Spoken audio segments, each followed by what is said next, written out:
Chers confirmants, mes sœurs, mes frères, nous connaissons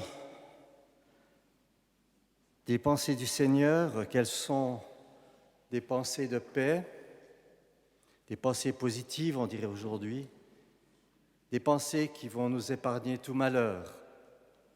Mais nous le savons, pour que ces pensées s'accomplissent, le Seigneur a besoin de nous. Il a besoin d'ouvriers sur cette terre pour mettre ses pensées en œuvre à la suite de Jésus. Parce que, et cela vous le savez aussi, nous sommes appelés à continuer l'action de Jésus sur cette terre. C'est pourquoi le Seigneur nous demande de l'appeler, de rester connectés avec lui, afin qu'il puisse nous écouter et nous rassembler en un seul peuple de sauvés. La prophétie du livre de Daniel, entendue à l'instant, nous parle de délivrance, qui verra nos noms inscrits dans le livre de vie. La lettre aux Hébreux, elle, nous apprend que le pardon nous délivre du mal.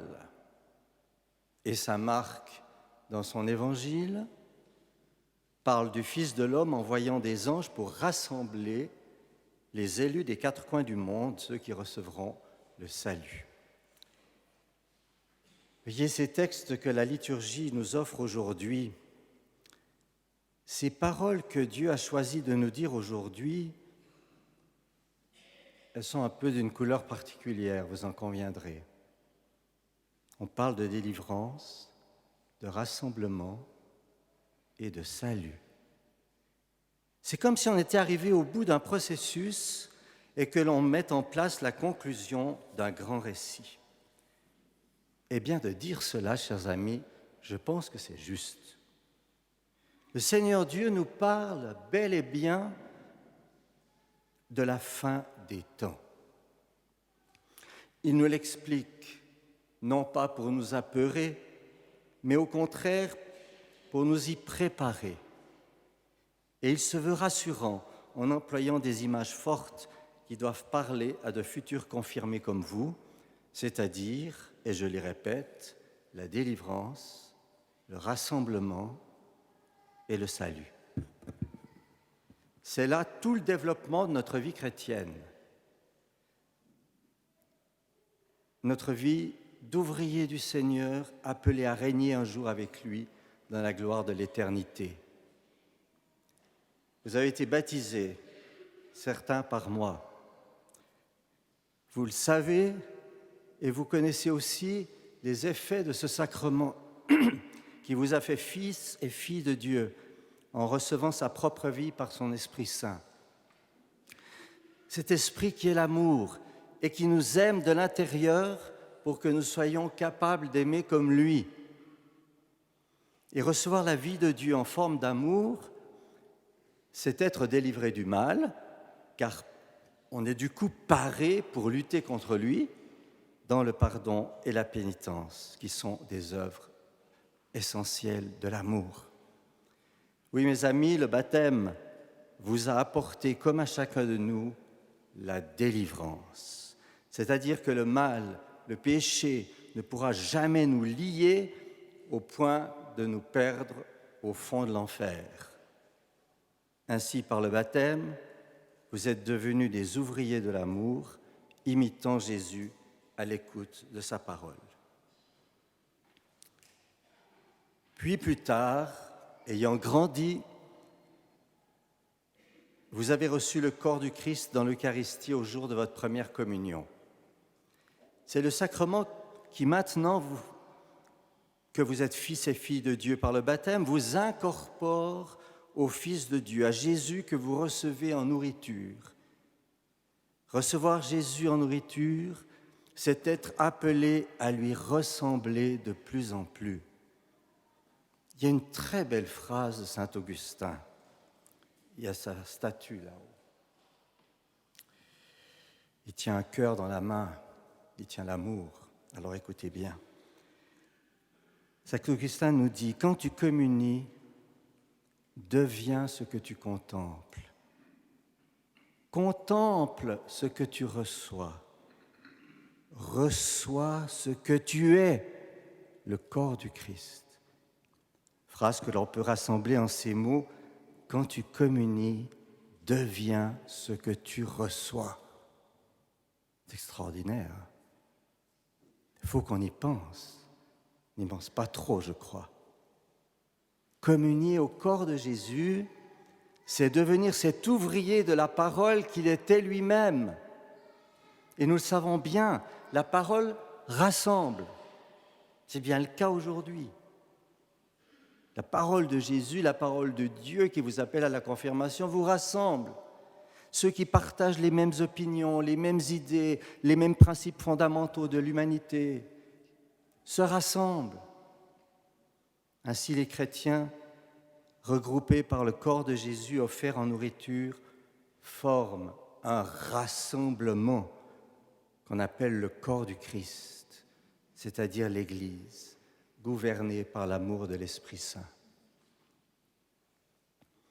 Et cette Église, précisément aujourd'hui, chers amis, vous voulez la manifester grâce au sacrement de la confirmation qui met le chrétien en route dans sa tâche de disciple du Seigneur. Et c'est un geste d'une importance capitale que vous allez poser quand vous allez dire tout à l'heure « me voici ». Il faudra qu'on l'entende, hein? Je pense qu'on vous a averti. « Me voici ». Ça doit s'entendre jusqu'au fond du ciel. Ce « me voici » est lourd de sens. Ce n'est pas juste une affirmation pour dire que vous êtes présent comme on répondrait à un appel en classe. C'est quelque chose de plus profond. Dans ce « me voici », il y a celui du Seigneur qui a accepté d'être envoyé par Dieu son Père en ce monde et qui sous-entend donc ces mots « Me voici, je suis venu pour faire ta volonté ». Je suis venu pour faire ta volonté, dites-vous à Dieu aujourd'hui, mes amis. Ce n'est pas rien. Ce n'est pas rien. J'espère que vous en mesurez la portée. Je suis venu pour faire ta volonté. Le Seigneur nous appelle, ouvriers, adultes, pour travailler à l'événement de son royaume de paix déjà en ce monde. Et vous choisissez de répondre « me voici ». Vous posez donc, on le disait hier matin, un choix. Merci. Vous posez un choix. Et vous le savez, poser un choix implique l'entier de notre personne. Poser un choix, c'est poser un acte de liberté. Et c'est cela que le Seigneur veut et qu'il apprécie tellement. Il veut que nous soyons libres, parce que la liberté appelle des choix de vie, de notre manière de vivre, de la qualité de nos désirs, et j'en passe, les choix qui nécessairement mettront en œuvre son amour par son Saint-Esprit. Aujourd'hui, vous recevez l'Esprit Saint, l'amour de Dieu qui ouvre à tout, favorise tout, ose tout pour que règne le bien, la justice et la paix, afin que vous soyez de vrais ouvriers du bien, de vrais amoureux de la justice, dans toutes ses dimensions, de vrais semeurs de paix. Les 7 dons de l'Esprit Saint que vous allez recevoir, ce n'est pas du pipeau, ni pour faire joli dans le décor. Ils vous sont donnés parce qu'ils sont le résultat de votre choix de suivre le Christ et qu'ils vous rendront libre précisément de le préparer, chacun selon ses possibilités, de préparer les chemins qui conduiront les hommes et les femmes de ce temps, vos frères et sœurs, et vous avec, vers la vie éternelle.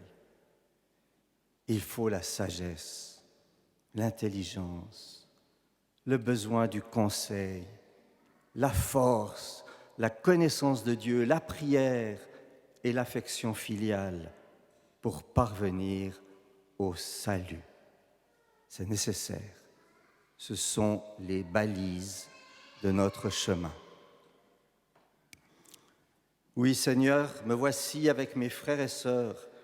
Je veux faire partie des élus, ceux que ton Fils a sauvés en leur donnant ta vie par le sacrifice de la sienne sur la croix. Disons ensemble, donne-moi ton Esprit Saint pour que, confirmé, marqué de ton huile sainte de vie, je contribue à ton œuvre de salut. Ainsi soit-il.